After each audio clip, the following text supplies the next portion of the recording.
ದಕ್ಷಿಣ ಕನ್ನಡ ಜಿಲ್ಲೆಯಲ್ಲಿ ಗಡಿಪಾರು ಗದ್ದಲ ಜೋರಾಗ್ತಾ ಇದೆ. ಕಾಂಗ್ರೆಸ್ನವರಿಗೂ ಕೂಡ ನೋಟಿಸ್ ಕೊಡಬೇಕು ಅಂತ ಹೇಳಿ ಕಾರ್ಯಕರ್ತರು ಗರಂ ಆಗಿದ್ದಾರೆ. ಗಡಿಪಾರು ನೋಟಿಸ್ಗೆ ಕಾಂಗ್ರೆಸ್ನಲ್ಲೇ ಕಿಡಿಕಾರಲಾಗ್ತಾ ಇದೆ. ಶಾಸಕ ಅಶೋಕ್ ರೈ ವಿರುದ್ಧ ಕಾರ್ಯಕರ್ತ ಆಕ್ರೋಶವನ್ನು ವ್ಯಕ್ತಪಡಿಸಿದ್ದಾನೆ.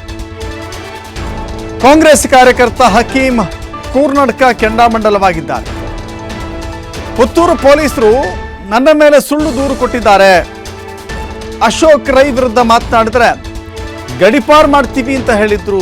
ಈಗ ಪ್ರಚೋದನಾಕಾರಿ ಭಾಷಣ ವಿಚಾರದಲ್ಲಿ ನೋಟಿಸ್ ಕೊಟ್ಟಿದ್ದಾರೆ. ಇದಕ್ಕೆಲ್ಲ ಅಲ್ಲಿನ ಶಾಸಕ ಅಶೋಕ್ ರೈ ಕಾರಣ ಅಂತ ಹೇಳಿ ಹಕೀಂ ಕೂರ್ನಡ್ಕ ಆಕ್ರೋಶವನ್ನ ವ್ಯಕ್ತಪಡಿಸಿದ್ದಾರೆ.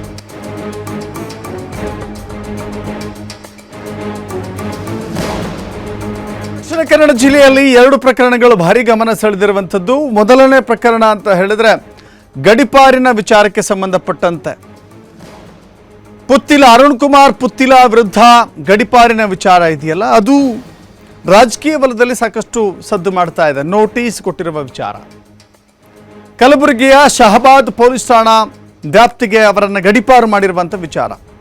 ಮತ್ತೊಂದು ಕಲ್ಲಡ್ಕ ಪ್ರಭಾಕರ್ ಭಟ್ ವಿರುದ್ಧ ಕ್ರಮವನ್ನು ತೆಗೆದುಕೊಂಡಿರೋದು, ಅದು FIR ದಾಖಲು ಮಾಡಿರೋದು. ಈ ವಿಚಾರಗಳೆಲ್ಲವೂ ಕೂಡ ರಾಜಕೀಯ ಆಂಗಲ್ ಅಲ್ಲಿ ಚರ್ಚೆ ಆಗ್ತಾ ಇದೆ. ಇದೀಗ ಅಚ್ಚರಿ ಅಂತ ಹೇಳಿದ್ರೆ ಕಾಂಗ್ರೆಸ್ನಲ್ಲೂ ಕೂಡ ಇದು ವಿವಾದಗಳನ್ನು ಸೃಷ್ಟಿ ಮಾಡ್ತಾ ಇದೆ. ಕಾಂಗ್ರೆಸ್ ನಾಯಕರು ಇದರ ಬಗ್ಗೆ ಧ್ವನಿ ಎತ್ತಾ ಇದ್ದಾರೆ. ನಿಜವಾಗಿ ಗಡಿಪಾರು ಮಾಡಬೇಕಾಗಿದ್ರು ಅಶೋಕ್ ರೈ ಅನ್ನು ಅವರು ಪಿಸ್ತೂಲ್ ಹಿಡಿದು ಎದುರಿಸಿದ್ರು ಜನರನ್ನು. ನಿಜವಾಗಿ ಮಾಡಬೇಕಿದ್ರು ಪುತ್ತೂರು ಶಾಸಕ ಅಶೋಕ್ ರೈನ ಗಡಿಪಾರು ಮಾಡಬೇಕಿತ್ತು. ಅದನಂತರ ಮೊನ್ನೆ ಇತ್ತೀಚೆಗೆ ಉಪ್ಪಿನಂಗಡಿಯಲ್ಲಿ ದೀಕ್ಷಿತ್ ರೈ ಮತ್ತು ಮತ್ತೊಬ್ಬ ಪಾತಾಜಿ ಅಂತ ಹೇಳ್ತಾರಲ್ಲ, ಅವರಿಬ್ಬರು ತಲ್ವಾರ್ ಕಾಳಗ ಮಾಡಿದ್ರಲ್ಲ, ಎಲ್ಲಿ ಕೇಸ್ FIR ಆಗಿದೆ? ಈ ಶಾಸಕರ ಒತ್ತಡದ ಮೇರೆಗೆ ಅದು ಕೂಡ ಕೇಸ್ ದಾಖಲಾಗ್ಲಿಲ್ಲ. ಆಯ್ತು, ಇವರು ಯಾರು? ಈ ಪಾತಾಜಿ ಮತ್ತು ದೀಕ್ಷಿತ್ ರೈ ಅಂತ ಹೇಳಿ ಅಶೋಕ್ ರೈ ಒಟ್ಟಿಗೆ ಇದ್ದಾರಲ್ಲ, ಅವ್ರು ಯಾರು? ಇದೇ ಜರೀಲ್ ಖರಲ್ಪಾಡಿಯನ್ನು ಕೊಲೆ ಮಾಡಿದ ವ್ಯಕ್ತಿ ಇವರೇ. ಇದೇ ಪಾತಾಜೆ ಇವರನ್ನು ಯಾರು ಇವರನ್ನು ಬೆಳೆಸ್ತಾ ಇರೋದು? ಇದೇ ಅಶೋಕ್ ರೈ. ನಿಜವಾಗಿ ಗಡಿಪಾರು ಮಾಡಬೇಕಾಗಿದ್ರು. ಮತ್ತಷ್ಟು ಮಾಹಿತಿ ನಮ್ಮ ಪ್ರತಿನಿಧಿ ಆದಿತ್ಯ ಕೊಡ್ತಾರೆ, ನೇರ ಸಂಪರ್ಕದಲ್ಲಿ ಜಾಯ್ನ್ ಆಗ್ತಾ ಇದ್ದಾರೆ. ಆದಿತ್ಯ, ಈ ಸರ್ಕಾರ ತೆಗೆದುಕೊಂಡಿರುವಂತಹ ತೀರ್ಮಾನದ ವಿರುದ್ಧ ಬಿಜೆಪಿ ಧ್ವನಿ ಎತ್ತಿದ್ದು ಹೌದು. ಇದೀಗ ಕಾಂಗ್ರೆಸ್ನಲ್ಲಿ ಅಂಥ ಅಪಸ್ವರ ಇದೆ ಅಂತ ಹೇಳಿದ್ರೆ ಏನು ಪ್ರಮುಖವಾದ ಕಾರಣಗಳು ಕಾಣಸಿಗ್ತಾ ಇದೆ? ದಶರಥ್, ಹೌದು, ಒಂದು ರೀತಿ ಬಹಳ ಅಚ್ಚರಿಗೆ ಕಾರಣವಾಗ್ತಾ ಇದೆ. ಯಾಕಂದ್ರೆ ಯಾವಾಗ ಈ ಒಂದು ಗಡಿಪಾರು ಆದೇಶ ಮತ್ತು FIR ಅಸ್ತ್ರವನ್ನ ಪೊಲೀಸರು ಒಂದಿಷ್ಟು ಹಿಂದೂ ಮುಖಂಡರ ವಿರುದ್ಧ, ಬಿಜೆಪಿ ನಾಯಕರ ವಿರುದ್ಧ ಪ್ರಯೋಗ ಮಾಡಿದ್ರು, ಆ ಬೆನ್ನಲ್ಲೇ ಬಿಜೆಪಿಯ ನಾಯಕರು ಏಕಪಕ್ಷೀಯವಾಗಿ ಒನ್ ಸೈಡ್ ಆಗಿ ನಮ್ಮನ್ನ ಟಾರ್ಗೆಟ್ ಮಾಡ್ತಾ ಇದ್ದಾರೆ. ಗಡಿಪಾರು FIR ಹೆಸರಲ್ಲಿ ನಮ್ಮ ಒಂದು ವಾಕ್ ಸ್ವಾತಂತ್ರ್ಯವನ್ನ, ನಮ್ಮ ಹೋರಾಟವನ್ನ ಹತ್ತಿಕ್ಕುವಂತ ಕೆಲಸವನ್ನ ಮಾಡ್ತಾ ಇದ್ದಾರೆ.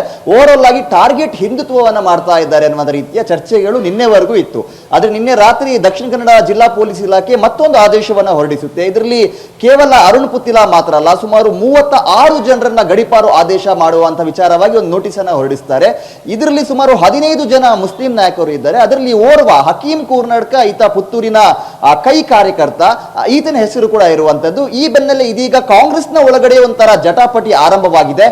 ನಮ್ಮನ್ನ ಟಾರ್ಗೆಟ್ ಮಾಡ್ತಾ ಇದ್ದಾರೆ, ಅಂದ್ರೆ ಕಾಂಗ್ರೆಸ್ ಒಳಗಡೆಯೇ ಒಂದಿಷ್ಟು ಮುಸ್ಲಿಂ ಮುಖಂಡರನ್ನ ಟಾರ್ಗೆಟ್ ಮಾಡ್ತಾ ಇದ್ದಾರೆ ಅನ್ನುವ ರೀತಿಯ ಚರ್ಚೆಗಳು ಮುನ್ನೆಲೆಗೆ ಬಂದಿದೆ. ಈ ವಿಚಾರವಾಗಿ ಹಕೀಂ ಕೂರ್ನಡ್ಕ ಅಶೋಕ್ ರೈ ವಿರುದ್ಧ ಹರಿಹಾಯ್ದಿದ್ದಾರೆ. ಯಾಕಂದ್ರೆ ಇವರ ನಡುವಿನ ಒಂದು ಕಾಳಗ ಅದು ಇವತ್ತು ನಿನ್ನೆಯದಲ್ಲ. ಈ ಹಿಂದೆ ಕೂಡ ಹಕೀಂ ಕೂರ್ನಡ್ಕ ಅಶೋಕ್ ಕುಮಾರ್ ರೈ ವಿರುದ್ಧ ಒಂದು ಆಡಿಯೋವನ್ನ ಹರಿಬಿಟ್ಟಿದ್ರು. ಕಾಂಗ್ರೆಸ್ ಪಕ್ಷದ ಮುಸಲ್ಮಾನರನ್ನ ಅವರು ನಿರ್ಲಕ್ಷ್ಯ ಮಾಡ್ತಾ ಇದ್ದಾರೆ, ಅಲ್ಪ ಅಲ್ಪಸಂಖ್ಯಾತರನ್ನ ನಿರ್ಲಕ್ಷ್ಯ ಮಾಡ್ತಾ ಇದ್ದಾರೆ ಅನ್ನುವ ರೀತಿಯ ಒಂದು ಆಡಿಯೋನ ಹರಿಬಿಟ್ಟ ಬಳಿಕ ಅದು ಪೊಲೀಸ್ ಠಾಣೆಯ ಮೆಟ್ಟಿಲುವರೆಗೂ ಹೋಗಿ ಕೂಡ ಅಶೋಕ್ ಕುಮಾರ್ ರೈ ಮತ್ತು ಹಕೀಂ ಕುರ್ನಡ್ಕ ನಡುವೆ ಒಂದು ರೀತಿ ಕಾಳಗದ ವಾತಾವರಣವೇ ನಿರ್ಮಾಣವಾಗಿತ್ತು. ಈ ಬೆನ್ನಲ್ಲೇ ಈಗ ಗಡೀಪಾರು ಆದೇಶ, ಇದರಲ್ಲೂ ಕೂಡ ಪೂರ್ವಾಗ್ರಹ ಪೀಡಿತವಾಗಿ ಟಾರ್ಗೆಟ್ ಮಾಡಿ ಶಾಸಕರು ತಮ್ಮ ವೈಯಕ್ತಿಕ ದ್ವೇಷ ಏನು ನನ್ನೊಟ್ಟಿಗಿದೆಯೋ ಅದನ್ನ ಸಾಧಿಸುವಂತ ಪ್ರಯತ್ನವನ್ನ ಈ ಗಡೀಪಾರು ಆದೇಶದಲ್ಲಿ ಮಾಡಿದ್ದಾರೆ. ನಾನು ಯಾವ ಕೋಮು ಗಲಭೆಯಲ್ಲಿ ಭಾಗಿಯಾಗಿದ್ದೀನಿ, ನಾನು ಯಾವ ಕೋಮು ದ್ವೇಷವನ್ನ ಬಿತ್ತುವಂತ ಸ್ಪೀಚ್ ಮಾಡಿದ್ದೀನಿ, ಇದಕ್ಕೆ ಸಂಬಂಧಪಟ್ಟ ಹಾಗೆ ಏನಾದರೂ ಅವ್ರ ಹತ್ರ ದಾಖಲೆ ಇದ್ರೆ ಅವರು ಬಿಡುಗಡೆ ಮಾಡಲಿ. ಅಶೋಕ್ ಕುಮಾರ್ ರೈ ವಿರುದ್ಧ ನನ್ನ ಹೋರಾಟ ಮುಂದುವರಿಯುತ್ತೆ, ಮುಂದೆ ಅವರನ್ನ ನಾನೇ ಸೋಲಿಸ್ತೀನಿ, ಅವರು ಗ್ರಾಮ ಪಂಚಾಯತ್ ಚುನಾವಣೆಗೆ ನಿಂತರೂ ಕೂಡ ನಾನು ಅವರ ವಿರುದ್ಧ ಸ್ಪರ್ಧೆ ಮಾಡಿ ಅವರನ್ನ ಸೋಲಿಸ್ತೀನಿ ಅನ್ನುವಂತಹ ರೀತಿಯ ಬಹಿರಂಗವಾದ ಒಂದು ಸವಾಲನ್ನ ಅಶೋಕ್ ಕುಮಾರ್ ರೈ ಅವರಿಗೂ ಕೂಡ ಹಾಕಿರುವಂತದ್ದು. ಕೇವಲ ಇದು ಕಾಂಗ್ರೆಸ್ಗೆ ಮಾತ್ರ ಸೀಮಿತವಾಗಿಲ್ಲ, ಬಿಜೆಪಿಯವರು ಕೂಡ ತಮ್ಮ ಹೋರಾಟವನ್ನ ಮುಂದುವರಿಸಿದ್ದಾರೆ.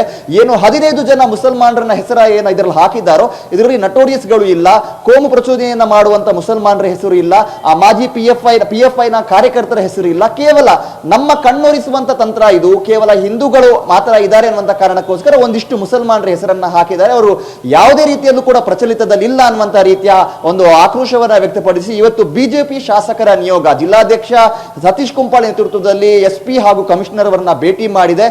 ಏನು 36 ಜನರ ಹೆಸರು ಗಡೀಪಾರಿನ ಲಿಸ್ಟ್ ನಲ್ಲಿ ಇದೆಯೋ ಅದನ್ನ ಪರಿಷ್ಕರಣೆ ಅಥವಾ ಬದಲಾವಣೆ ಮಾಡುವಂತ ರೀತಿಯಲ್ಲೂ ಕೂಡ ತಮ್ಮ ಒಂದು ಅಭಿಪ್ರಾಯವನ್ನ ಅವರು ವ್ಯಕ್ತಪಡಿಸಿದ್ದಾರೆ.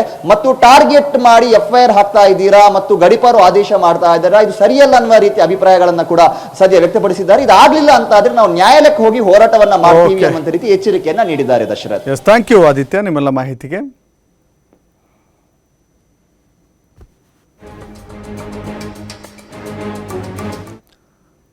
ಇದು ಇವತ್ತಿನ